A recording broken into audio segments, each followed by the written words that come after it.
Pagi anak-anak, jumpa lagi dengan Bu Titi dalam pembelajaran fisika. Kali ini kita akan membahas tentang penilaian akhir semester 1, bagian yang kedua, dan pembahasannya. Materi ini untuk anak-anak SMA kelas 11 MIPA. Semoga semuanya dalam keadaan baik dan sehat. Amin. Mari kita mulai.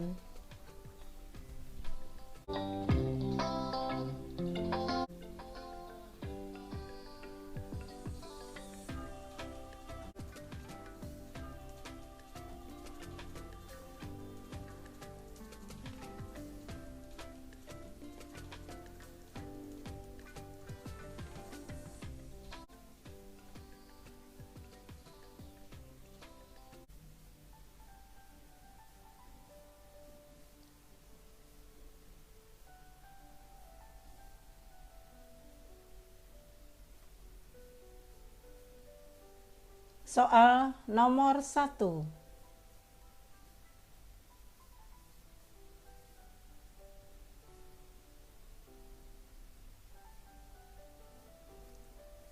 Perhatikan gambar berikut. Ini ada gambar keseimbangan.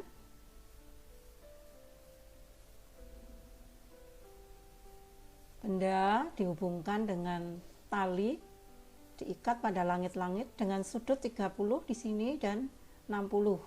Lalu ini yang sebelah kiri ini T1 dan sebelah kanan T2. Nah, jika beban M yang digantungkan ini memiliki berat 1 kg dan percepatan gravitasinya adalah 10 meter per sekon kuadrat, maka besar tegangan tali T1 dan T2 adalah, ini optionnya A, B, C, D, E.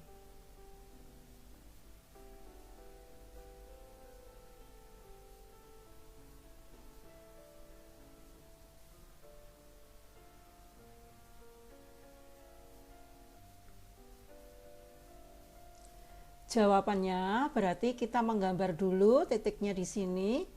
Ini anggaplah titik dari sumbunya, kita ambil titik ini ya, di sini titik ini, lalu beri sumbu X dan Y di sini, lalu ada T1 dan T2. Nah, T1 ini vektor yang membentuk sudut, sehingga T1 itu bisa diuraikan terhadap sumbu X dan sumbu Y.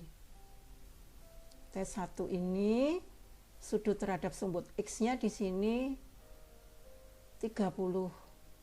Karena ini 60, jadi di bawah ini adalah 30.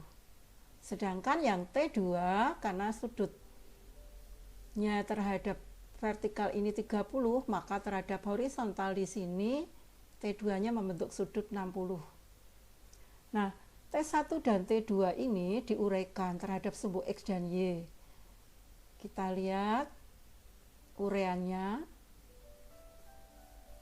T1 menjadi T1 cos 30 derajat dan yang ke atas ini T1 sin 30. Nah, T2 diuraikan menjadi T2 cos 60 ini. Jadi T2 diuraikan menjadi T2 cos 60 dan T2 sin 60. Sedangkan di sini ada W, gaya berat. Di sini aksi reaksi sehingga sama dengan W di sini atau T3 atau W. Nah, langsung saja dituliskan di satu sumbu di sini. Ini ada W, gitu. Inilah vektor-vektornya. Jadi ada vektor pada sumbu X ada dua vektor T1 cos 30, T2 cos 60. Pada sumbu Y ada tiga vektor T1 sin 30, T2 sin 60 dan W yang arahnya ke bawah.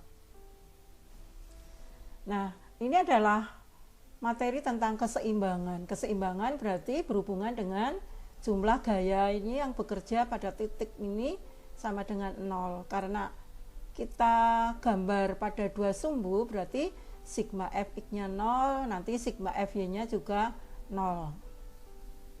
Nah, yang ada pada sumbu x adalah T1 cos 30 dan T2 cos 30 yang arahnya berlawanan. Sigma fx-nya 0, sehingga T1 cos 30 min T2 cos 60 sama dengan 0. Kita masukkan nilainya. Cos 30 setengah akar 3, cos 60 itu setengah. Kemudian ini dihitung. T2-nya pindah ruas ke kanan menjadi positif, sehingga nanti dicoret setengahnya, dan akhirnya menjadi T2 sama dengan T1 akar 3.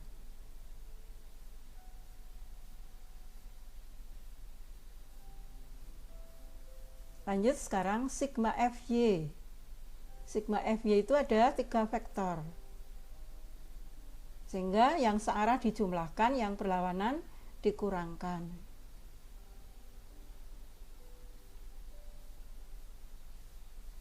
Ya, jadi di sini T1 sin 30 plus T2 sin 60 min W sama dengan 0. Kita masukkan saja. Sin 30 setengah, lalu T2-nya, nilai T2 ini kita masukkan T1 akar 3. Kemudian sin 60 ini adalah setengah akar 3. Ini T2-nya, kemudian ini sin 60 min 10. Nah, di sini ini ada variabel yang sama, sekarang T1 ini. Nah, ini hitung dulu, akar 3 kali akar 3, 3 kali setengah, berarti 1/2 T1 dengan setengah T1, sehingga 2 T1.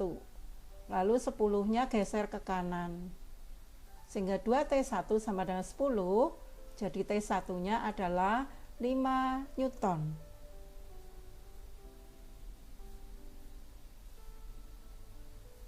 Dengan demikian kita bisa mencari T2. T2 tadi T1 akar 3, 5 akar 3 Newton. Nah, kita lihat optionnya.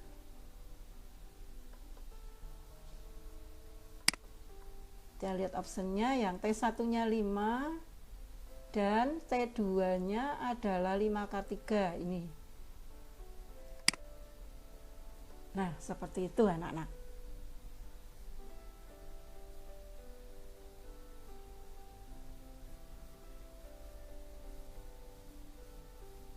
Kita lanjut nomor 2.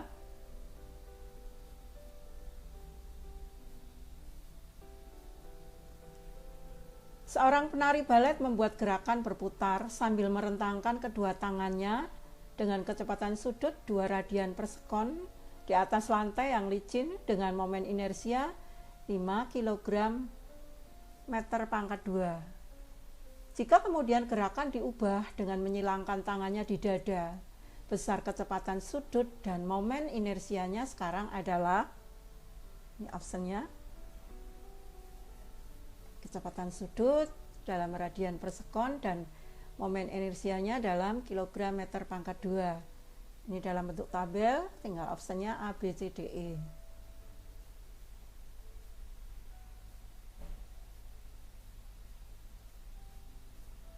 Jawabannya, nah, kita lihat konsepnya, hukum kekekalan momentum sudut. Ini adalah I, momen inersia ini, dan kecepatan sudut ini tetap. I kali omega adalah tetap. Ada 2 kejadian pada saat merentangkan kedua tangannya ini, dan pada saat gerakan yang kedua menyilangkan tangannya di dada.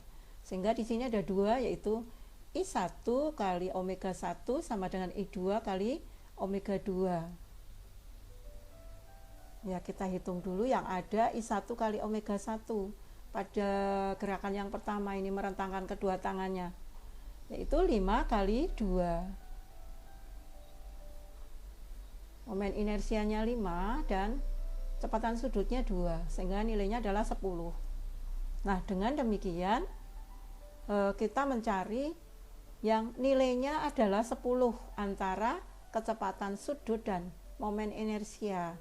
Kita lihat A 6, B 12, C 8, D 10. Ya, berarti kita memilih yang nilai I kali omeganya adalah 10. Ya, kita pilih yang D.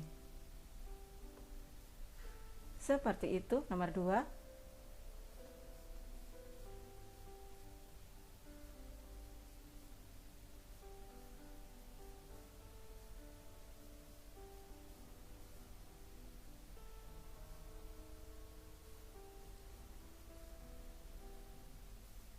Nomor 3,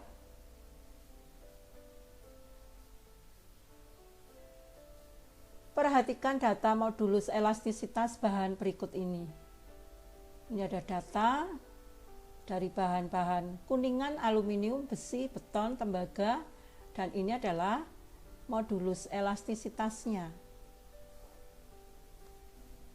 Pertanyaannya, berdasarkan data tersebut, urutan bahan, maksudnya ya, ini kita coret saja nggak apa-apa.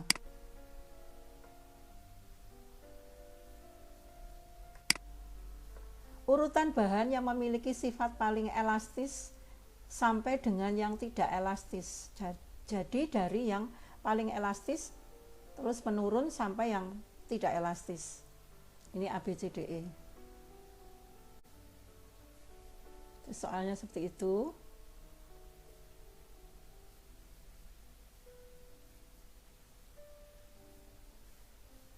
Jawabannya, nah kita lihat konsepnya. Semakin kecil nilai E, maka semakin elastis.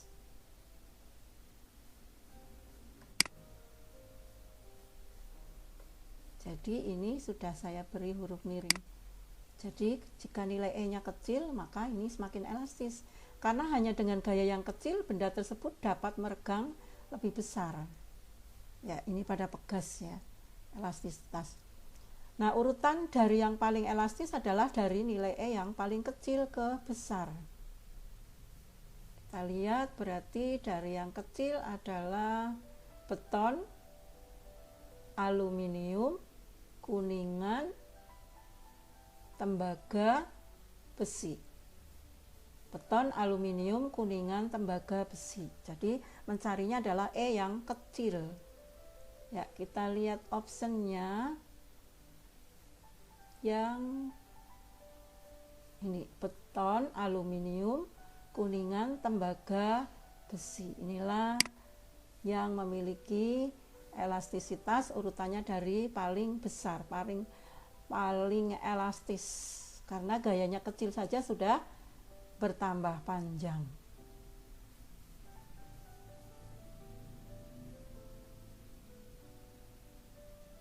Sampai sekian dulu anak-anak pembahasan kali ini, semoga bisa bermanfaat.